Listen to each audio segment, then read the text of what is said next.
آیت نمبر 22۔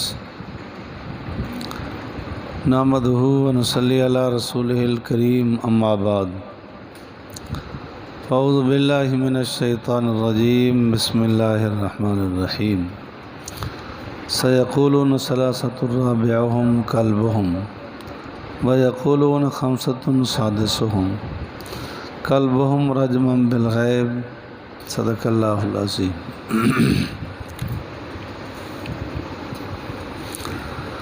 اصحاب کہف کے متعلق عرض کیا جا رہا تھا کہ اصحاب کہف کے پاس پہنچ گئے بادشاہ سمیت۔ ایک قول یہی ہے کہ ان کو پھر وفات ہو گئی، ایک قول یہ ہے کہ اللہ نے ان کو نیند دے دی۔ تاہم تبصرہ ہونے لگا کہ یہاں اب کیا کیا جائے، تو اسی پر جو مسلمان تھے، موحد تھے، وہ کہتے تھے یہاں مسجد بنانی چاہیے۔ مسجد بنا دی گئی، لیکن غیر اللہ کو سجدہ حرام اور ناجائز ہے۔ سجدہ عبادت تو آدم علیہ السلام سے لے کے جناب رسول اللہ صلی اللہ علیہ وسلم تک کسی نبی کی شریعت میں غیر اللہ کے لیے جائز نہیں ہوا۔ تعظیمی سجدہ پہلے انبیاء کی شریعت میں جائز تھا۔ تعظیمی سجدے کا معنی یہی ہے کہ جھکنا۔ حضور علیہ السلام کی شریعت میں وہ بھی منع ہو گیا کہ غیر اللہ کو سجدہ نہیں کر سکتے۔ اب وہاں جب پہنچے تو اب یہ اختلاف ہونے لگا کہ اصحاب کہف کتنے تھے۔ عیسائیوں کے 3 فرقے تھے، ملکائیہ، یعقوبیہ، ایک نستوریت۔ جو ملکائیہ تھا وہ کہتے تھے 3 تھے، چوتھا کتا تھا۔ یعقوبیہ تھا تو وہ کہتے تھے 5 تھے، چھٹا کتا تھا۔ اور جو تیسرا ان کا فرقہ تھا نستوریہ، یا بعض مفسرین فرماتے ہیں کہ یہ قول مسلمانوں کا تھا کہ 7 تھے، 8واں کتا تھا۔ حضرت عبداللہ ابن عباس رضی اللہ تعالیٰ عنہما مفسر ہیں اور عظیم مفسر ہیں۔ ان سے جب پوچھا گیا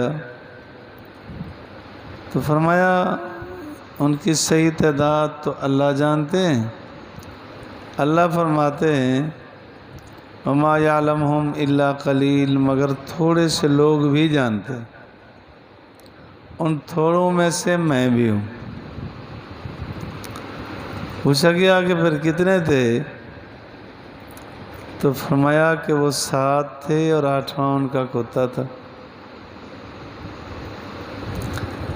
پوچھا کہ دلیل کیا ہے، تو فرمانے لگے کہ جب اللہ نے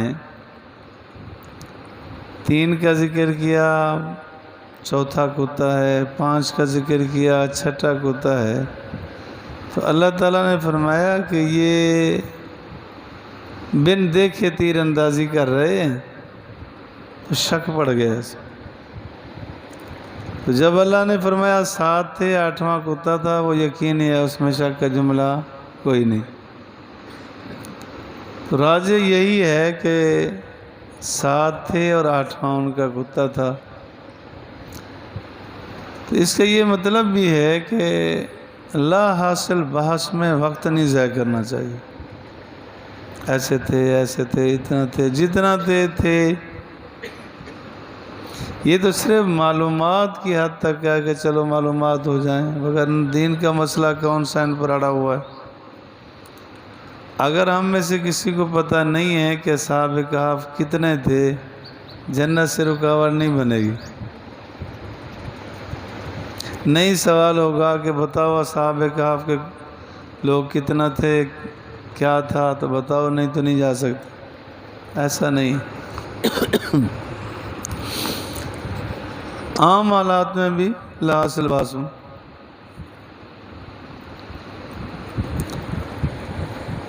واقعہ ذہن میں آیا، ایک آدمی ایران سے آیا ہندوستان میں حضرت مرزا جان جانا رحمۃ اللہ علیہ کے پاس مرید ہونے کے لیے آیا۔ حضرت جی جب گھر سے تشریف لائے نا، وہ اور ایک اور آدمی آپس میں بحث کر رہے تھے کہ یہ حوض اتنا لمبا ہے، وہ کہے نہیں اتنا لمبا ہے، اتنا چوڑا ہے، ایسے گہرا ہوگا، یہ ہوگا۔ جب حضرت سے ملا تو فرمایا کیسے آئے تھے؟ انہوں نے کہا جی مرید ہونے کے لیے۔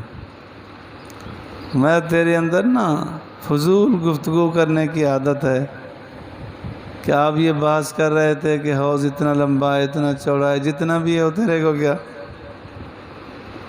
لہٰذا تو اب یہاں سے جا، اس کو بھی ناپتا جا، اس کو بھی ناپ کے آ، پھر دیکھتے ہیں کتنا۔ تو سفر تو پیدل کے ہی ہوتے تھے، آتے جاتے تو طبیعت سیٹ ہو گئی۔ جب ناپ کے آیا تو صرف 1 فٹ کا فرق پڑا۔ حضرت نے فرمایا کہ یہ بڑا تو ہے چلو، لیکن تو کہہ رہا تھا بہت بڑا ہے، چل جا، بیعت نہیں کرتا، سال بعد آنا، فضول گفتگو نہ کر، فضول گفتگو بھی سر لے جاتی ہے۔ حضرت مفتی شفیع صاحب رحمۃ اللہ علیہ کے پاس ایک صاحب آتے تھے، بڑی باتیں کرتے تھے حضرت سے، ادھر کی بات ادھر کی بات، یہ وہ ادھر ادھر۔ حضرت فرماتے ہیں میں سوچتا تھا کہ مہمان آئے، اب مہمان کا دل رکھنے کے لیے میں باتیں کر لیتا تھا۔ کچھ دنوں بعد وہ کہنے لگا حضرت میں آپ سے بیعت ہوتا ہوں، مرید ہونا چاہتا ہوں۔ فرمایا مرضی ہے آپ کی۔ تو آخر وہ حضرت مفتی شفیع صاحب رحمۃ اللہ علیہ کا مرید ہو گیا۔ جب اگلے دن آیا تو خوش آیا کہ پہلے تو مرید نہیں تھے، اتنا حضرت باتیں کرتے تھے، تو اب تو مرید بھی ہو گیا ہوں اور تعلق بڑھ گیا، اب تو کئی گھنٹے گپ لگایا کریں گے۔ آتے ہی حضرت نے فرمایا دیکھو تیرے اندر نا ضرورت سے زائد گفتگو کرنے کی عادت ہے، یہاں جتنا دیر بیٹھو آپ نے بولنا نہیں ہے، خاموش رہنا، فضول باتیں نہ کیا کر۔ اصلاح شروع ہو گئی، طبیعت سیٹ ہو۔ تو ہمارے اندر اس وقت بحث مباحثہ لا حاصل بے فائدہ بہت چل گیا، مردوں میں بھی عورتوں میں بھی لا حاصل گفتگو پر بڑی بحث کرتے ہیں، بڑی بحث کرتے ہیں اور بڑی مضبوط ترین شرطیں لگا دیتے ہیں۔ ایک جگہ میرا جانا ہوا تو اس پہ اڑے ہوئے تھے کہ موسیٰ علیہ السلام کی ماں کا نام کیا تھا، اگر یہ تھا تو ٹھیک ہے، یہ تھا تو اتنا جرمانہ ہو۔ جی بھائی اس کے ساتھ کیا تھا؟ پرانی بات ہے، ایک صاحب نے مجھ سے پوچھا کہ جی وہ ابراہیم علیہ السلام نے جو بکرا ذبح کیا تھا، دمبا ذبح کیا تھا، اس کی کھال کدھر کی تھی؟ میں اس وقت جامعہ قادریہ میں پڑھاتا تھا، تو میں نے کہا جامعہ قادریہ میں دی تھی۔ کہتے ہیں مولانا وہ تو بہت پہلے کے لوگ، ابراہیم علیہ السلام تو حضور علیہ السلام سے بھی 15 صدیاں گزر گئی۔ تو میں نے کہا کہ تجھے پتہ ہے کہ کہاں کھال خرچ کرنی ہے؟ ابراہیم علیہ السلام کو پتہ نہیں تھا؟ یہ کوئی بات ہے پوچھنے کی کہ کہاں خرچ کی تھی؟ نبی کو پتہ نہیں تھا، مجھے پتہ ہے۔ تو لا حاصل گفتگو بہت زیادہ ہوتی، بہت زیادہ ہوتی۔ اللہ فرماتے ہیں کہ یہ شک میں پڑے، سیقولون عن قریب کہیں گے ثلاثۃ الرابعہم، 3